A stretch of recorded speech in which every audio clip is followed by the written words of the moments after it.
despite its enormous magnitude and its position in an abyss which had yawned at the bottom of the sea since the world was young, I perceived beyond a doubt that the strange object was a well-shaped monolith, whose massive bulk had known the workmanship and perhaps the worship of living and thinking creatures. Dazed and frightened, yet not without a certain thrill of the scientist's or archaeologist's delight, I examined my surroundings more closely.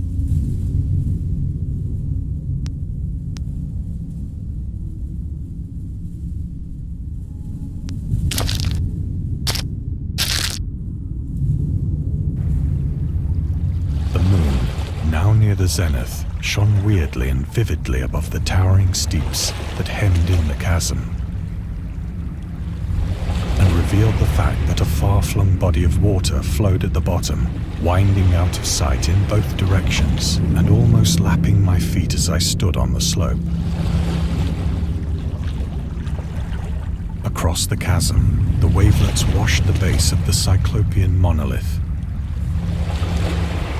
on whose surface I could now trace both inscriptions and crude sculptures.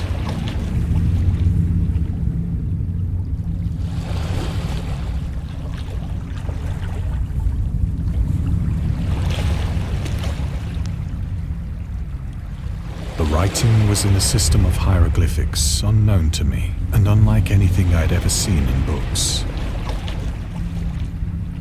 consisting for the most part of conventionalized aquatic symbols such as fishes, eels, octopi, crustaceans, mollusks, whales, and the like. Several characters obviously represented marine things which are unknown to the modern world.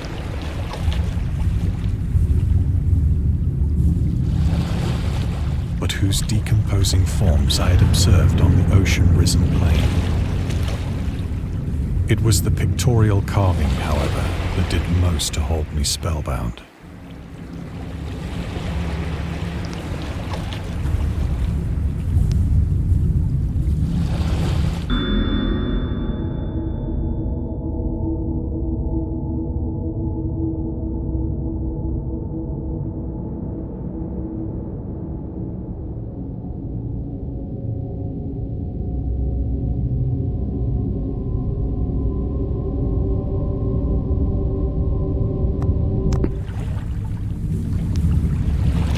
Visible across the intervening water on account of their enormous size were an array of bas-reliefs whose subjects would have excited the envy of a Doré.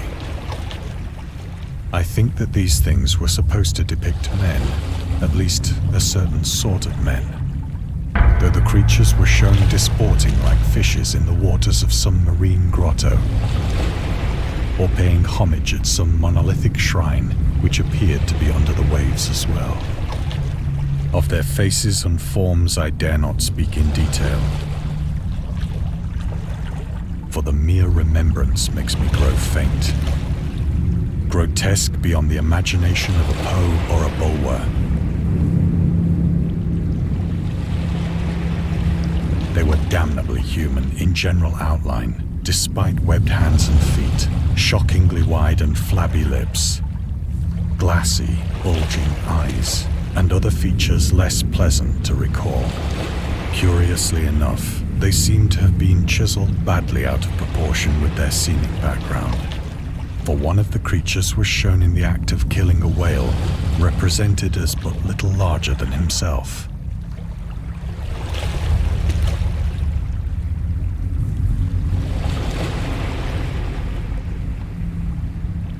I remarked, as I say, their grotesqueness and strange size,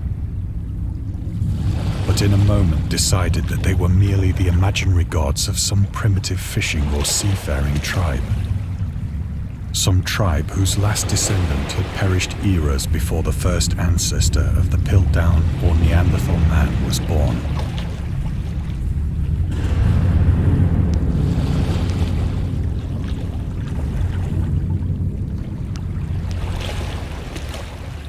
Awestruck at this unexpected glimpse into a past beyond the conception of the most daring anthropologist, I stood musing whilst the moon cast queer reflections on the silent channel before me.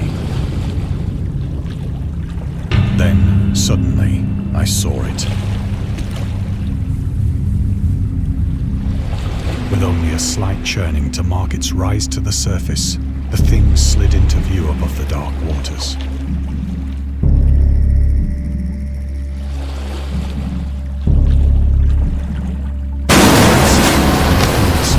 Loathsome, it darted like a stupendous monster of nightmares to the monolith, about which it flung its gigantic scaly arms, while it bowed its hideous head and gave vent to certain measured sounds.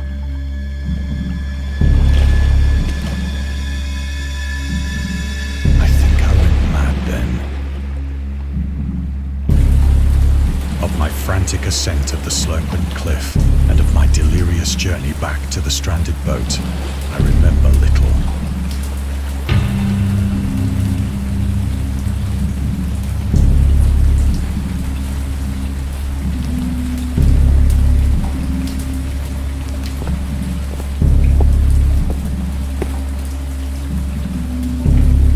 I sang a great deal and laughed oddly when I was unable to sing.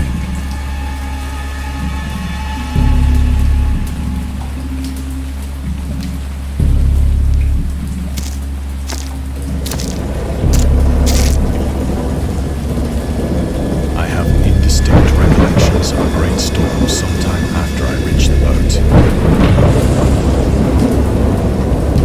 At any rate, I know that I heard pearls of thunder and other tones which nature utters only in her wildest moods.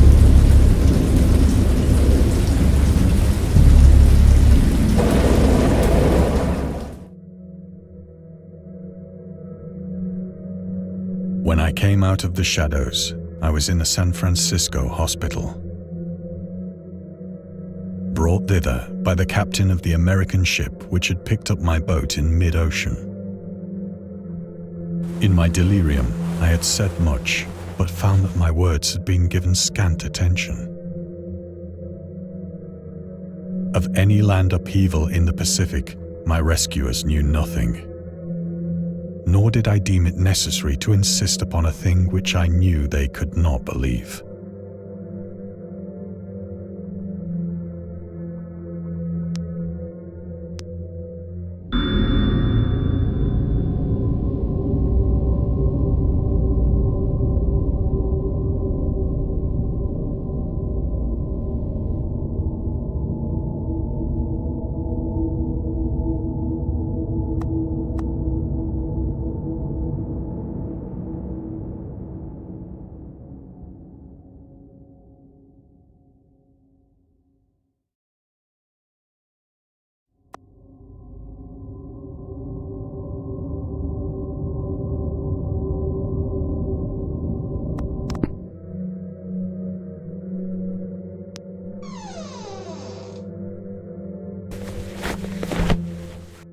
Once I sought out a celebrated ethnologist and amused him with peculiar questions regarding the ancient Philistine legend of Dagon, the fish god.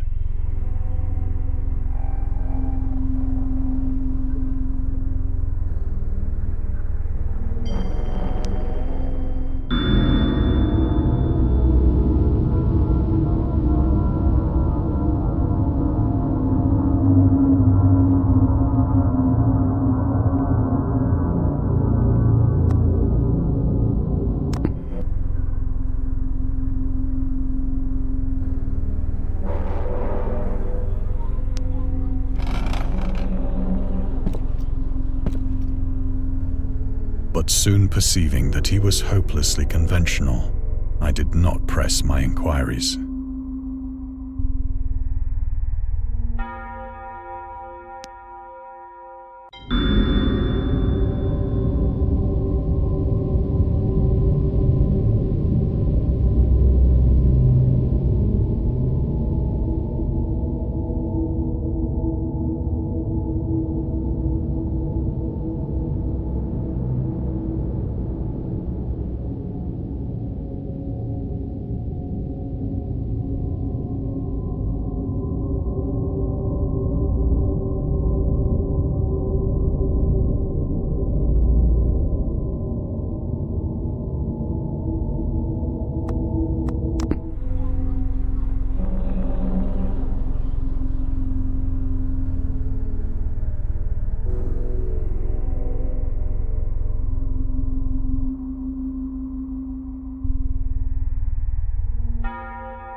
is at night, especially when the moon is gibbous and waning, that I see the thing. I tried morphine,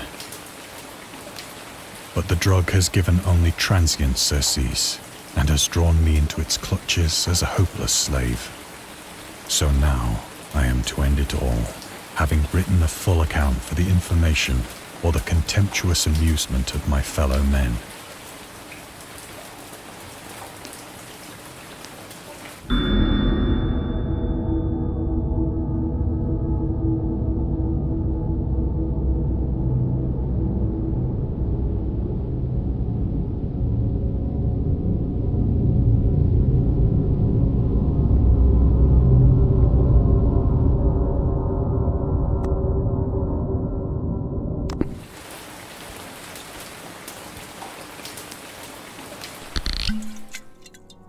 Often, I ask myself if it could not all have been a pure phantasm, a mere freak of fever as I lay sun-stricken and raving in the open boat after my escape from the German man-of-war.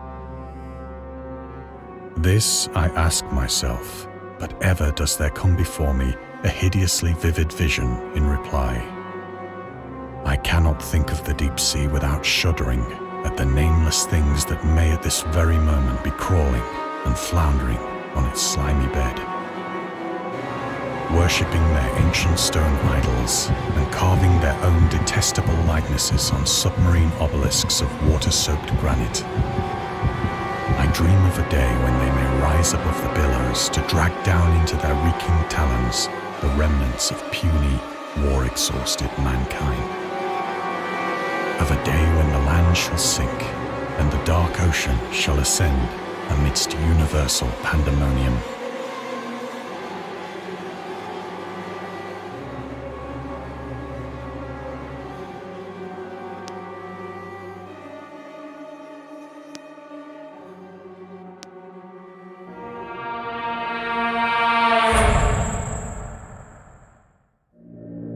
The end is near.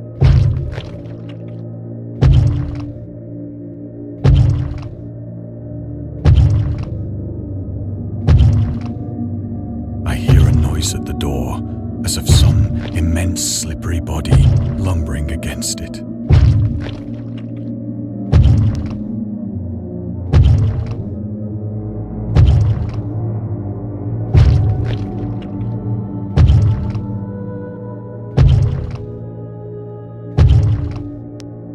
It shall not find me.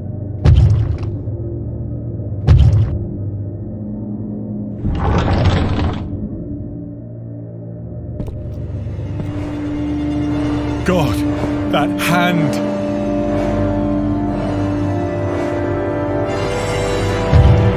The window! The window!